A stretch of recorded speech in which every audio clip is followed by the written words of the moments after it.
রমজান নারীদের জন্য বিশেষ কোনো আমল আছে কিনা? মেয়েদের জন্য রমজান মাসে পুরুষদের মতোই স্বাভাবিক সব আমলগুলো আছে। এর পাশাপাশি মায়েরা বিশেষ করে ইফতারের আগে দোয়া করা, এটা থেকে তারা মাহরুম থাকেন। কাজের ফাঁকে ফাঁকে তারা ইস্তেগফার, দোয়া এগুলা করতে পারেন। দোয়ার জন্য হাত তুলেই দোয়া করতে পারেন, কোনো কথা হাত তোলা ছাড়াও দোয়া করা যায় আল্লাহর কাছে। কাজের ফাঁকে ফাঁকে তারা দোয়া করবেন।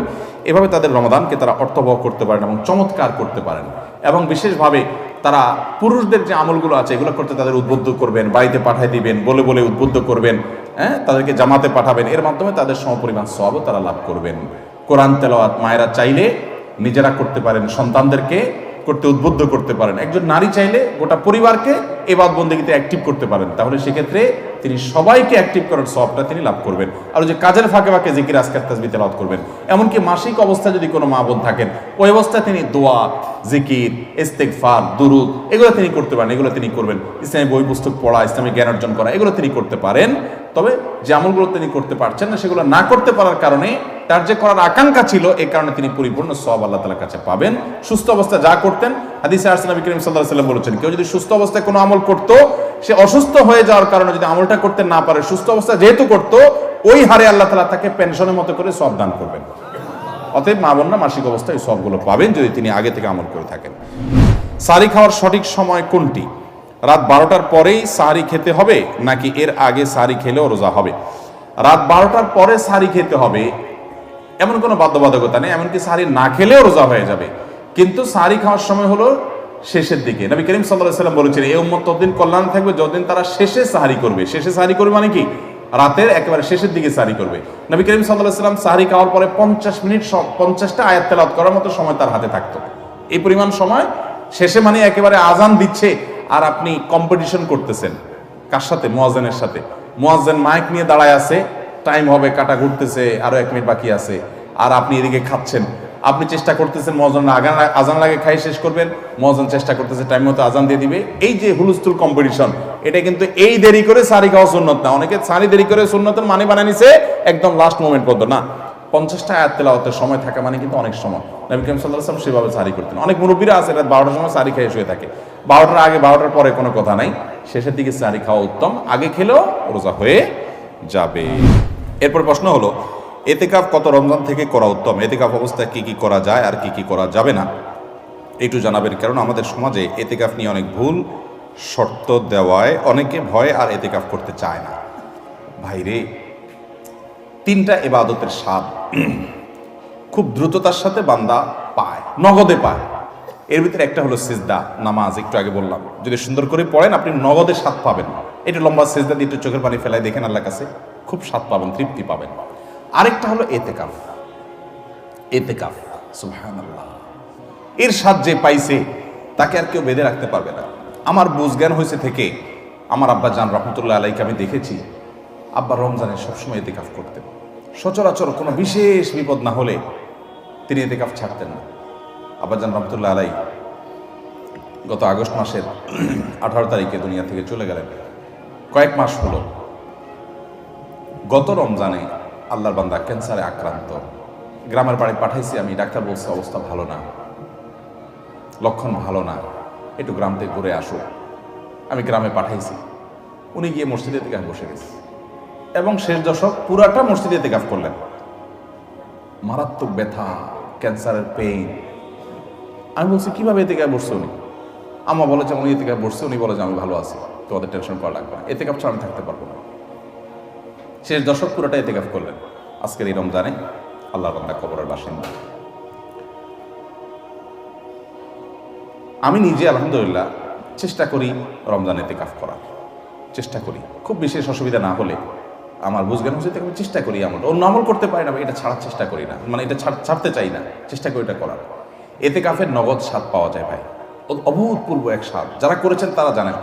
আল্লাহর ঘরে একটু বসে যান, বসে ইবাদত বন্দেগী করেন। আপনার ফিল হবে কি জানেন? ফিল হবে গাট্টি বসকা নিয়ে আল্লাহর চৌকাঠে এসে পড়ে গেছে, এরকমটা ফিল হবে, অনুভব হবে, অসম্ভব ভালো লাগে কাজ করবে। বিশেষ করে এই মোবাইল টিপি দুনিয়ার হাজারটা কাজে, ইজি কাজে বিজি থাকার এই সময় 10টা দিনের জন্য আপনি নিজেকে বন্দী করে ফেলেন মসজিদে, অন্যরকম একটা স্বাদ পাবেন। আরেকটা ইবাদতের স্বাদ নগদ পাওয়া যায়, অনেক ইবাদতের স্বাদই নগদ পাওয়া যায়। আমি 3টা আমার অভিজ্ঞতার আলোকে বলছি।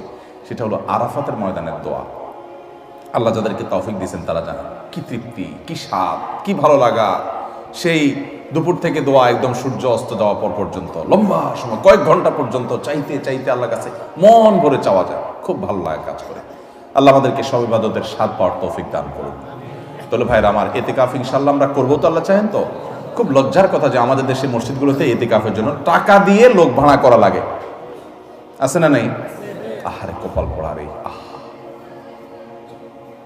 নবী করিম সাল্লাল্লাহু আলাইহি সাল্লাম রমজানের রোজা ফরজ হওয়ার পর থেকে নিয়ে তৃতীয় হিজরিতে, দ্বিতীয় বা তৃতীয় হিজরিতে রমজান রোজা ফরজ হওয়ার পর থেকে নিয়ে তার ওয়াফাতের আগ পর্যন্ত একটি বারের জন্য ইতিকাফ ছাড়া থাকেন নাই।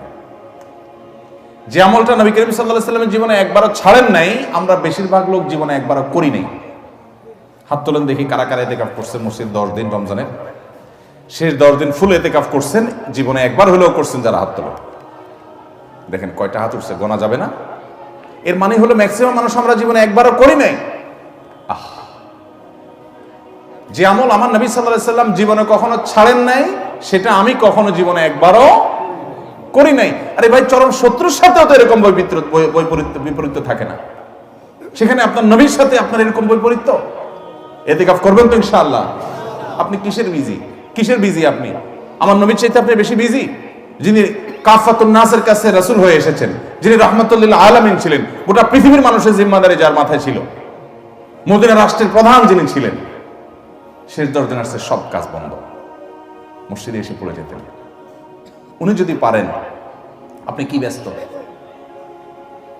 ইতিকাফ করবো তো ইনশাআল্লাহ?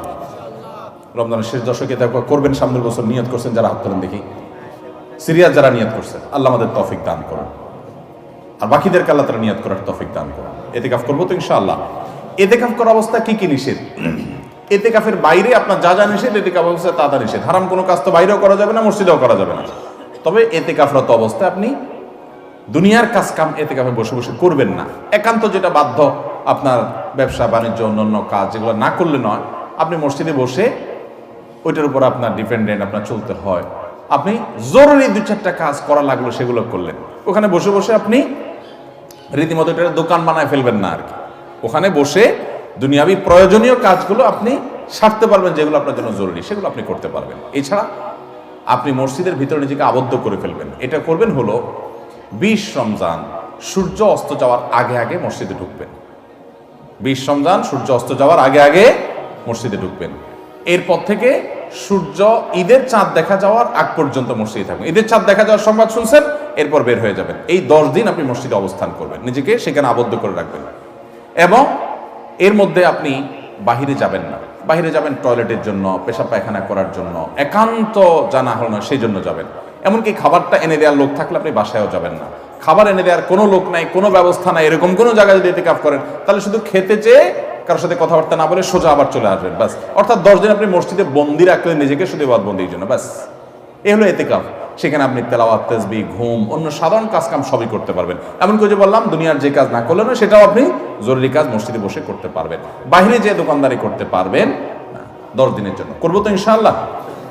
ইতিকাফের ফজিলত হলো নবী করিম সাল্লাল্লাহু আলাইহি ওয়াসাল্লাম জীবনে কখনো ছাড়েন না। আল্লাহ আমাদেরকে আমলটা করার তৌফিক দান করুন।